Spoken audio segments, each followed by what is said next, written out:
Hello folks, Sid Miramontes here with Miramontes Capital. And in this week's program, I'd like to cover a question that I'm asked more and more. Sid, I want to retire, but realistically I'm 2 years away because I'm scared. I'm scared of the unknown. I'm scared of leaving my company that I've worked for 35, 37, 40 years, 46 years in some cases I've heard lately. Well folks, it is completely understandable to be anxious at retirement time or as you're planning retirement. I tell folks, our many clients that have retired with us already, if you're not scared, something definitely is wrong. We should be scared. It's telling you, hey, make sure you double check and triple check your numbers. Make sure you double check and triple check everything that you're doing. So there's nothing wrong with being a little anxious and a little scared about what may be coming. They tell me, Sid, you know what, I don't want to work anymore, but my body hurts. I'm stressed about work.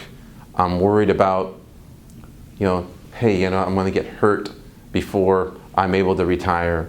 So for those folks that are in that place, I'll tell you, here's a few things that you want to start taking a look at to help you at least engage your finances first, to help make the psychology a little bit easier. What I mean by that is, I always tell everybody your retirement is 50% financial and 50% psychological. If we can take care of the finances first, it makes it a lot easier to decide, okay, I'm finally going to step away from a place I've been at for the last 30, 35, 40, or 45 years. So 3 things to consider. One is make sure when you start planning your retirement, you look at maximizing your Social Security strategy. And that just means that make sure that you'd make a decision that, hey, am I going to take my Social Security at 62 and will my wife take her Social Security at 66? Or will I take my Social Security at 66 and my husband take his Social Security at 68 years of age or 70 years of age? So we want to make sure we dial that number in. The second thing you want to start thinking about is making sure that you have your trust and estate planning all set up. Are we taking care of our beneficiaries if we're worried about that? To make sure that all that is covered. That way, one less thing we have to worry about.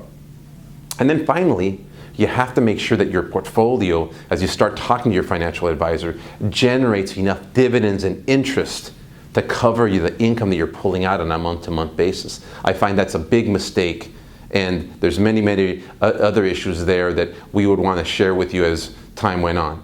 But those are the 3 things you want to make sure of. Number 1, what's the strategy you're going to use to take your Social Security? Number 2, make sure you take care of your estate planning and your trust planning needs. And then finally, make sure that your investments cover all the income as you start talking to your advisor that you need on a month-to-month basis to make sure you're not selling shares so your shares start shrinking and you run out of shares sometime in your retirement. So those are 3 things you want to plan for to make the planning a little bit easier as you're 2 years away or less. Thanks for your time.